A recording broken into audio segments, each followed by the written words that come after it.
Bismillahirrahmanirrahim. Assalamualaikum warahmatullahi wabarakatuh. Alhamdulillah. Alhamdulillahi rabbil alamin. Wassalatu wassalamu ala asyrafil anbiya'i wal mursalin. Nabiyyina wa habibina Muhammad wa ala alihi wa ashabi ajma'in, amma ba'd.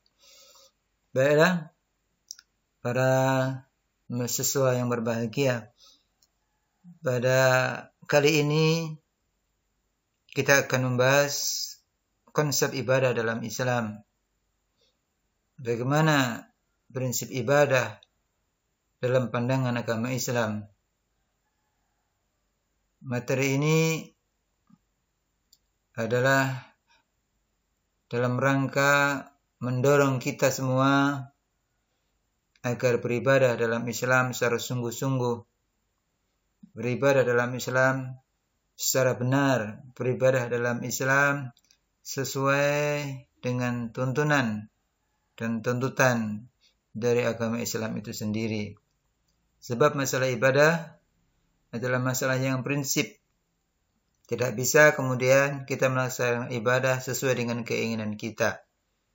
Karena prinsipnya bahwa segala ibadah itu dilarang dalam Islam kecuali ada dalil yang memerintahkannya. Berbeda dengan prinsip muamalah, di mana semua diperbolehkan kecuali hal-hal yang dilarang oleh Allah Subhanahu wa taala. Jadi intinya, ketika dalam konsep ibadah, prinsip ibadah, maka semua tidak boleh kecuali ada perintah. Sedangkan muamalah semua boleh kecuali ada larangannya. Demikian.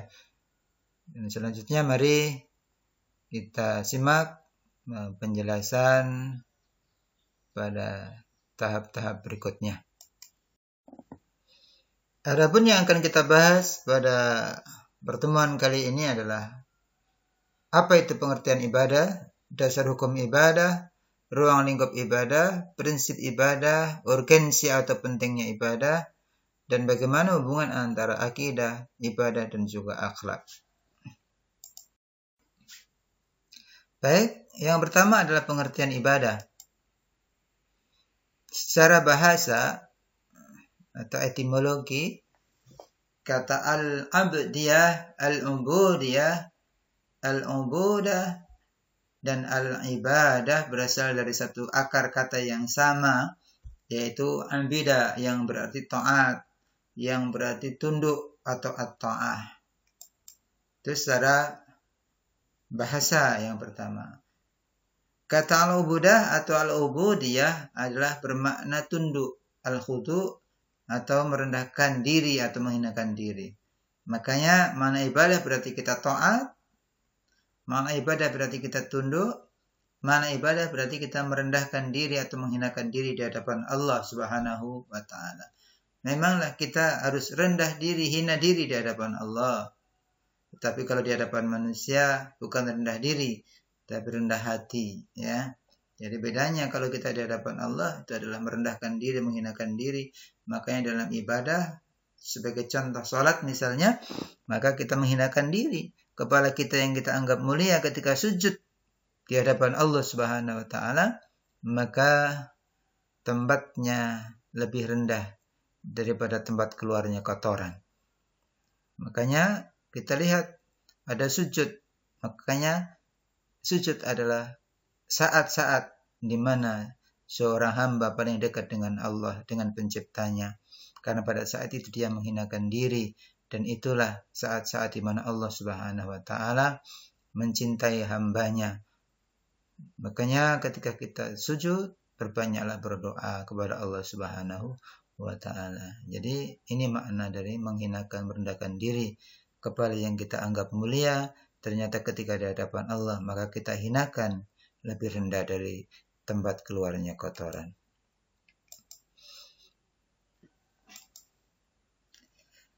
Kata al-ibadah menurut Muhammad Ar-Razi berarti taat. Ya, sama ya. Jadi intinya ibadah adalah taat, tunduk patuh, merendahkan diri, menghinakan diri. Juga termasuk at-ta'abud berarti at-tanasuk, yang artinya adalah melakukan pengabdian, penghambaan. Ya, dari kata abidah, hamba. Kita adalah hamba Allah, bukan hamba dunia. Ini adalah rujukan-rujukan yang dipakai untuk memberi pengertian dari makna ibadah. Selanjutnya, secara terminologi atau istilah. Jadi istilah itu dari bahasa Arab ya, istilah. Apa itu ibadah? Al-ibadatu hiya ismun jami'un lima yuhibbuhullah wa yardahu qawlan wa fi'lan jaliyan kana au khafiyan. Nah ini ya. Apa artinya? Ibadah adalah berbagai macam bentuk aktivitas kegiatan manusia yang dicintai dan diridhai oleh Allah. Intinya adalah semua kegiatan, perbuatan, aktivitas manusia yang Allah cinta, yang Allah ridha, ya, baik itu berupa perkataan maupun perbuatan yang dilakukan secara terang-terangan maupun sembunyi-sembunyi. Nah, jadi semua kegiatan manusia itu adalah ibadah selama itu adalah sesuatu yang dicintai Allah, sesuatu yang diridhai Allah Subhanahu wa taala. Dia lakukan dengan terang-terangan maupun sembunyi-sembunyi. Selama ibadah dilakukan karena Allah Subhanahu wa taala, maka insya Allah akan diterima oleh Allah. Jadi dalam Islam, mulai dari tidur sampai tidur lagi, bisa bernilai ibadah. Maka sungguh rugi manusia yang kemudian dia mengaku dirinya sebagai muslim, kok nilainya dalam hidupnya tidak ada nilai ibadah. Padahal apapun kegiatan kita bisa bernilai ibadah selama itu dicintai dan diridhai Allah dan karena Allah Subhanahu wa taala. Betapa banyak ibadah yang bisa kita lakukan, tapi sungguh rugi sampai manusia itu tidak punya nilai ibadah di hadapan Allah padahal dia seorang muslim. Nah, dalam ibadah ini ada dasar hukum. Kenapa Allah Subhanahu wa taala memerintahkan kita ibadah? Di antaranya firman Allah Subhanahu wa taala, "Wa ma arsalna min qablika min rasulin illa nuhi ilaihi annahu la ilaha illa ana fa'budun." Dan tidaklah kami utus rasul sebelum kamu, melainkan kami wahyukan kepadanya bahwa tidak ada Tuhan melainkan aku. Tidak ada ilah selain aku, kata Allah, maka sembahlah aku. Jadi, konsekuensi ketika kita mengakui bahwa Allah sebagai satu-satunya Tuhan, maka wujudnya adalah kita diperintahkan untuk menyembah, untuk beribadah. Tidak ada gunanya mengaku Allah Subhanahu wa taala sebagai Tuhan, tapi dia tidak melakukan penyembahan, dia tidak melakukan ibadah kepadanya. Yang berikutnya, ya, kalau yang pertama tadi adalah surah Al-Anbiya ayat 25. Nah, sekarang ada ayat yang berikutnya adalah walaqad ba'atsna fi kulli ummatir rasulan an ibudullaha fajtanibut taghut. Dan sungguh telah kami utus pada setiap umat itu seorang rasul yang menyeru mereka supaya menyembah Allah dan menjauhi taghut. Nah, jadi intinya semua rasul, dari dua ayat ini semua rasul diutus oleh Allah Subhanahu wa taala adalah untuk menyampaikan satu hal yang paling utama adalah Allah itu satu-satunya Tuhan, dan yang berikutnya memerintahkan manusia untuk menyembah Allah sebagai satu-satunya Tuhan dan menjauhi semua Tuhan-Tuhan lain selain Allah Subhanahu wa taala. An-Nahl ayat 36. Yang berikutnya, wa ma khalaqtul jinna wal insa illa liya'budun. Ma uridu minhum mir rizqin wa ma uridu ayyut'imun. Dan tidaklah aku ciptakan jin dan manusia melainkan supaya menyembah kepadaku. Nah ini, jadi Allah menciptakan jin, menciptakan manusia punya tujuan yang paling utama adalah supaya beribadah. Jadi kita diciptakan oleh Allah beribadah. Sehingga kalau kemudian kita dihidupkan oleh Allah dalam kehidupan dunia ini, tapi kita tidak beribadah, maka lepas tujuan dari hidup kita itu. Orang yang lepas tujuan, maka dia akan melenceng dari jalan hidupnya, sehingga tidak sampai pada tujuannya, yaitu beribadah kepada Allah. Kalau melenceng, maka kemana tujuannya? Ya sudah jelas kita tahu bahwa ketika seseorang lurus jalannya dengan ibadah kepada Allah, maka surgalah tempatnya. Dan siapa yang kemudian melenceng dari tujuan penciptaannya yaitu ibadah, maka dia akan masuk ke neraka. Aku tidak menghendaki rezeki dari mereka. Intinya adalah ibadah ini bukan karena Allah Subhanahu wa taala perlu ibadah kita. Bahwa ketika manusia ibadah maka Allah tambah kaya. Bahwa ketika manusia ibadah Allah tambah mulia. bahwa ketika manusia ibadah Allah tambah hebat dan lain sebagainya. Tidak. Ya, tidak. Semua adalah untuk manusia. Semua adalah untuk kebaikan manusia. Semua adalah untuk kemuliaan manusia. Makanya Allah tidak menghendaki semua itu. Dan tidak pula agar mereka memberi makan. Allah Maha Kuasa. Allah Subhanahu wa taala tidak perlu makan, tidak tidur dan tidak capek dan seterusnya. Maha suci Allah dari semua sifat-sifat yang menempel pada manusia. Makanya dari sini jelas bahwa ketika manusia itu beribadah bukan karena untuk kemuliaan Allah, bukan karena untuk kehebatan Allah, bukan karena Allah ingin manusia itu dengan beribadah itu supaya Allah bisa kaya, bisa kenyang dan lain sebagainya, tidak. Tapi semua ibadah yang manusia lakukan adalah demi manusia itu sendiri, demi kebaikan manusia itu sendiri, dan demi kemuliaan manusia itu sendiri. Baik, berikutnya, apa itu ruang lingkup ibadah? Secara umum ini sudah kita sering pahami bahwa ibadah itu secara umum terbagi menjadi dua. Yang pertama adalah ibadah mahdhah. Ya, mahdhah yang berarti ibadah yang sudah ditetapkan tata cara, ada aturannya, ya, ada syarat, rukun, sunnah, hal-hal yang dimakruhkan, hal-hal yang dilarang, ada yang membatalkan dan lain sebagainya. Ibadah mahdhah ini biasanya ibadah-ibadah yang bersifat ritual. Salat misalnya, maka salat jelas ada tata caranya, ada syarat rukunnya, ya harus tertib dan lain sebagainya, suci dari hadas. Maka kalau itu kemudian syarat dan rukunnya tertinggal, maka menjadi tidak sah. Ya, ada salat, ibadah haji dan lain sebagainya. Ibadah-ibadah yang sudah ditetapkan tata caranya itu adalah ibadah mahdhah yang bersifat ritual. Ada ibadah ghairu mahdhah, ini yang kedua. Ibadah dalam pengertian yang luas.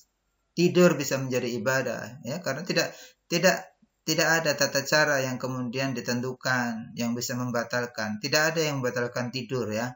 Yang penting kemudian kita tidur. Caranya tidur bagaimana? Biasanya mengikut contoh Rasulullah. Tapi tidak baku, ya. Tidak baku tidurnya, nanti harus setelah tidur mau balik sana balik sini, ya enggak masalah. Tetapi kalau kemudian sholat tidak bisa, harus urut dari takbiratul ihram sampai salamnya harus diurutkan, ya. Makan itu adalah ibadah ghairu mahdhah. Niatkan makan ini ibadah untuk menegakkan tulang kita, untuk bisa kemudian ibadah lebih lanjut dan seterusnya dan seterusnya. Bersilaturahim, menolong orang lain dan seterusnya, ya.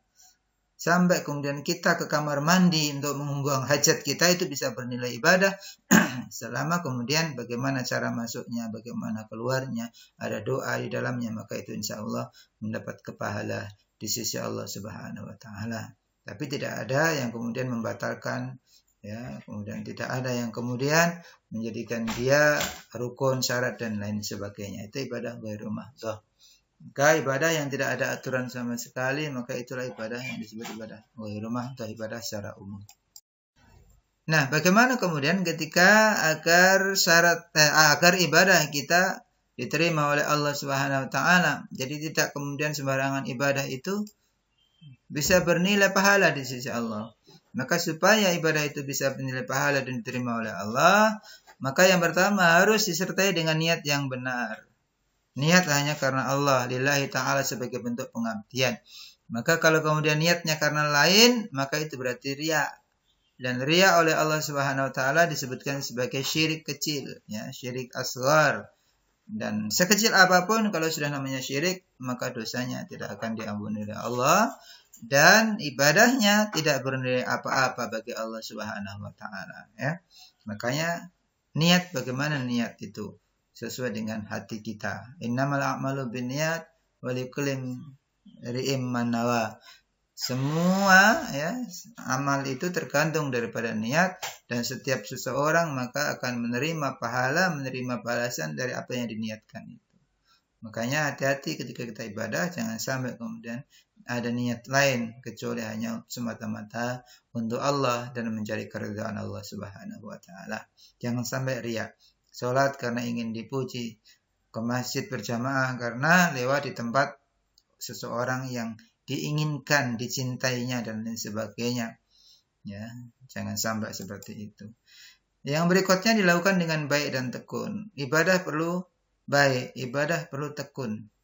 Sebagaimana misalnya ketika kita mau bersedekah memberikan makan kepada seseorang, enak makanannya, tapi kemudian ketika memberikannya dengan kata-kata yang tidak baik, ya, atau dengan sikap yang tidak baik, acuh tak acuh, maka menjadi nggak enak makanan itu, ya. Walaupun singkong, tapi kemudian cara penyajiannya lembut, sopan, ya, ucapan-ucapannya baik, maka menjadi nikmat. Itulah ibadah. Ketika kemudian mungkin ibadah kita kecil, tapi kemudian kita lakukan dengan tekun, baik, istiqomah, maka insya Allah itu bisa bernilai di hadapan Allah Subhanahu Wa Taala daripada yang besar, banyak, lama, tapi kemudian dilakukan dengan cara-cara yang tidak baik. Perlu ketekunan, perlu istiqomah. Makanya istiqomah adalah sesuatu hal yang penting dalam kehidupan kita dalam beribadah kepada Allah Subhanahu wa Ta'ala. Yang berikutnya dilakukan dengan mengikuti ketentuan, dasar ajaran dari Allah Subhanahu wa Ta'ala dan Rasul-Nya. Harus ada perintah, ya, mengikuti tata cara. Ketika kita menyimpang dari tata caranya, maka ibadahnya bisa tidak sah, bahkan tidak diterima oleh Allah Subhanahu wa Ta'ala. Karena segala sesuatu dari aturan itu maka tidak diterima. Yang berikutnya prinsip ibadah.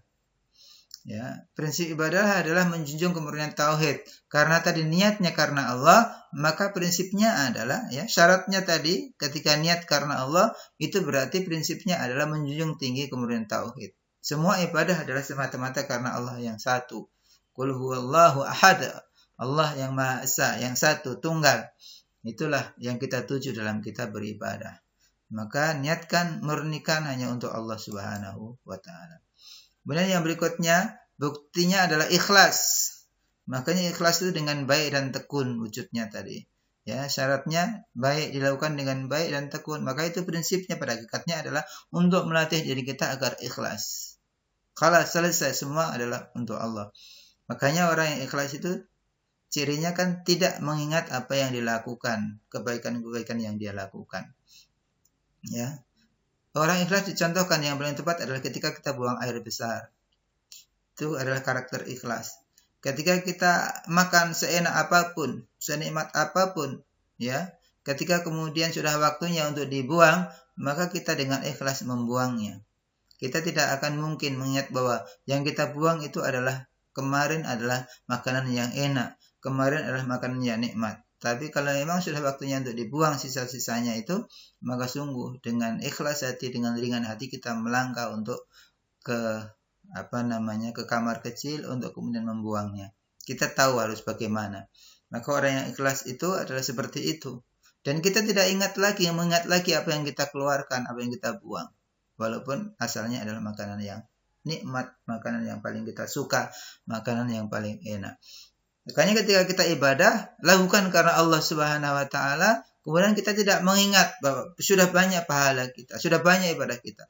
Orang yang kemudian mengingat senantiasa ibadah-ibadahnya, mengingat senantiasa kebaikan-kebaikannya, bahkan apalagi kemudian disebut-sebut di hadapan manusia lain, maka sungguh khawatir itu menghilangkan rasa ikhlas dalam ibadahnya kepada Allah Subhanahu wa Ta'ala. Maka hati-hati. Anggaplah makanya kemudian satu di antara orang-orang yang nanti ditolong oleh Allah di padang mahsyar adalah orang yang tangan kanannya memberi tapi tangan kirinya tidak tahu. Berusaha bahwa Allah Subhanahu wa Ta'ala yang dia tuju. Yang berikutnya tunduk, ya, karena tadi harus ada ajaran syaratnya, maka berarti prinsipnya adalah melatih kita untuk senantiasa tunduk patuh kepada Allah, tunduk patuh kepada syariat Islam. Itu saja, ya. Ketika kemudian hati ini sudah terpaut untuk ikut, untuk tunduk pada Allah, untuk tunduk kepada Rasulullah Sallallahu Alaihi Wasallam, maka itu sudah kemudian menjadi suatu hal yang menjadikan diri kita ibadah kepada Allah, dan mudah-mudahan ibadah itu adalah ibadah yang diterima oleh Allah Subhanahu wa Ta'ala. Nah, yang berikutnya juga bahwa ibadah ini punya prinsip seimbang jasmani dan rohani. Kita oleh Allah Subhanahu wa Ta'ala diciptakan dengan jasmani dan kemudian di dalamnya ada rohani. Ketika kita kemudian jasmani kita ini memerlukan suatu nutrisi makanan yang berupa makanan, nasi dan lain-lain. jasmani kita dicipta oleh Allah dari tanah, maka memerlukan asupan nutrisi yang berasal dari tanah. Nasi, sayur, ikan, semua adalah wujud yang kemudian asal muasalnya berasal dari tanah.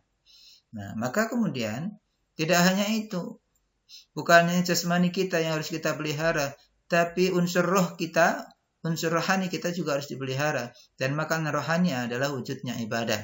Makanya seseorang yang kemudian dia mau melakukan ibadah kepada Allah Subhanahu wa taala, maka menjadikan contoh bahwa kita menyeimbangkan diri kita antara jasmani dan rohani. Jangan sampai ketika kemudian jasmani kita lapar, kita bersegera untuk memenuhi hajatnya, memenuhi keinginannya dengan makan makanan yang nikmat, bergizi dan lain sebagainya. Tapi kemudian ketika rohani kita sakit, kita tidak menyadarinya. Padahal hal yang paling utama yang penting bukan hanya jasmani. Jasmani akan kembali ke tanah, busuk dimakan cacing tanah, tapi rohani akan kembali kepada Allah. Maka persembahkan rohani yang sehat, rohani yang senantiasa diberi nutrisi yang bergizi, yaitu ibadah-ibadah terbaik kepada Allah Subhanahu wa taala. Itulah makanan rohani. Roh dari Allah, dan makanannya hanya bisa dari Allah Subhanahu wa taala yang wujudnya adalah ibadah kepadanya. Makanya orang-orang yang tidak ibadah pada dasarnya rohnya sakit tapi dia tidak sadar. Padahal ketika jasmaninya sakit dia tahu, ya, mulai demam, mulai panas, dia segera minum obat ke dokter dan sebagainya. Tapi ketika rohaninya sakit, dia kadang-kadang tidak sadar. Padahal rohani adalah satu hal yang amat sangat penting dalam kehidupan kita. Maka silakan deteksi sejak dini ketika roh kita sakit. Bagaimana deteksinya? Ketika ada rasa amarah yang senantiasa ingin kita turutkan, ketika rasa iri dengki semakin menguat dalam hati kita, itulah tanda bahwa rohani kita sakit.